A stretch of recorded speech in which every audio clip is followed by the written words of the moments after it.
Hello everyone, welcome back to my channel. আজকে আর একটা নতুন ভিডিও নিয়ে তোমাদের সামনে চলে এসেছি।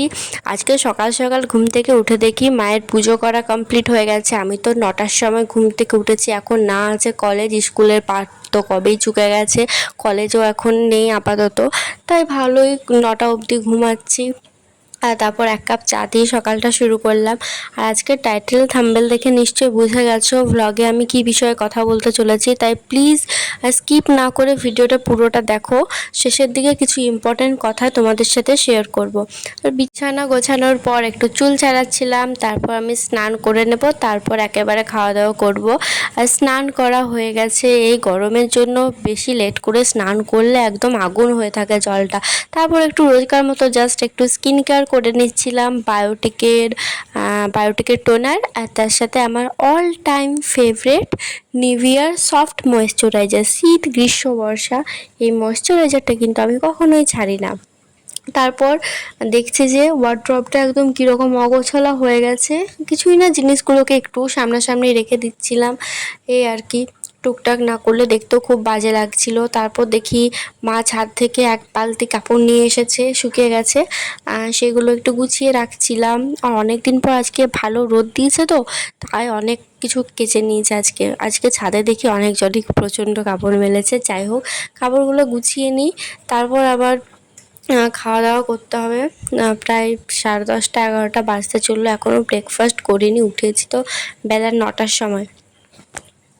আর বাড়ির কাজ বলতে আমি কিছুই করি না, এই জাস্ট টুকটাক ধরো কাপড় নিয়ে এলো, এগুলো একটু গুছিয়ে দিলাম। মাঝে মাঝে যদি দেখি নিজের রুমটা একটু অপরিষ্কার লাগছে, সেটাকে একটু ঝাঁট দিয়ে দিই। আর এই কাপড়গুলো গুছিয়ে নিয়ে পাট করে নিয়েছি, তারপর যে যা নিজের জায়গায় রেখে অবশেষে আমি খেতে বসে গেছি। আজকে ব্রেকফাস্টে দেখতেই পাচ্ছ পরোটা আছে। আর ছোটোবেলায় না পরোটা আমি টিফিন নিয়ে খুব যেতাম, এটা আমার খুবই ভালো লাগতো যখন টিফিন নিয়ে যেতাম তখন। তারপর একটু ছাদে চলে এসেছি, মা বললো আরও কয়েকটা কাপড় হয়তো শুকিয়ে গেছে, ওগুলো নিয়ে আসতে, নাহলে হাওয়া দিলে আবার পড়ে যাবে। ক্লিপ থাকলেও না, হাওয়া দিলে কাপড়গুলো পড়ে যায়। আজকে প্রচণ্ড রোদ দিচ্ছিলো আর সেই গরম, কি আর বলবো গরমের কথা। একটু ছাদে কাপড় তুলতে এসেছিলাম, আর তারপর দেখছি ছাদের কোণাতে অনেকগুলো ঘুড়ি কেটে গেছে। কালকে বিশ্বকর্মা পুজো ছিল, অনেকজন ঘুড়ি উড়িয়েছিল। দেখো এই ঘড়িগুলো দেখলাম ছাদে পড়ে আছে, সত্যি দেখে না খুব খারাপও লাগছে। এতদিন হয়ে গেছে কিন্তু এখনও আসল যে অপরাধী সে হয়তো গায়ে হাওয়া লাগিয়ে বাইরে ঘুরে বেড়াচ্ছে। কিন্তু যাই হোক, বিচার ব্যবস্থার ওপর তো আমাদের ভরসা রাখতেই হবে, এটা তো সত্যি সময় সাপেক্ষ, কিন্তু এটা আমাদের মন থেকে ভুললে কখনোই চলবে না। হ্যাঁ, যাই হোক, তারপর ছাদ থেকে নেমে দুপুরের খাবারটা খেয়ে নিলাম, তারপরে একটু ড্রাই ফ্রুটস খেতে বসেছি। ড্রাই ফ্রুটস বলতে জাস্ট ওই কাজু আর কিচমিচ, আর কিছুই না সেরকম। আর রাত্রেবেলা একটু খেজুরটা খাই। তারপর পড়তে বসে গেছি, অবশেষে পাঁজি দিনক্ষণ দেখে পড়তে বসে গেছি। তখন আমার মনে হয় দুপুর 2:30 কি 3টে বাজছে, টাইমটা ঠিক মনে নেই।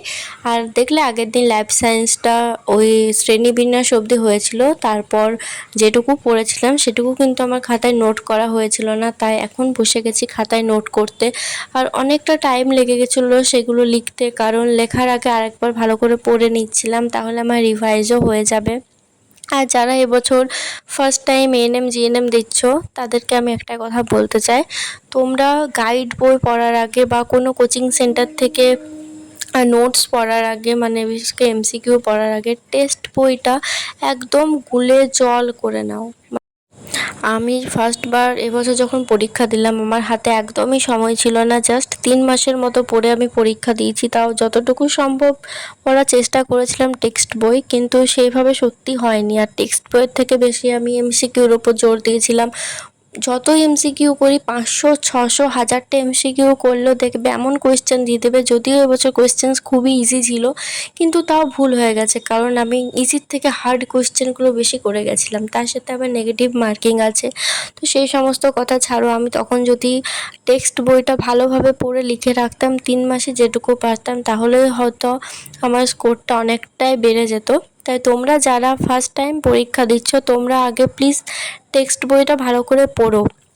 শুধু পড়লেই কিন্তু হবে না, লাইন ধরে যত কোয়েশ্চেন্স হচ্ছে সেগুলোকে খাতায় নোট করে রেখো, কারণ পরে যখন তুমি রিভাইজ করবে তখন কিন্তু বই থেকে করতে গেলেও সেভাবে হয় না, একটা মুখস্থ করারও ব্যাপার থাকে। তাই আমার মনে হয়, এবার তোমাদের যেটা সুবিধা, কিন্তু আমার মনে হয় খাতায় লিখে করাটাই সবথেকে ভালো হবে।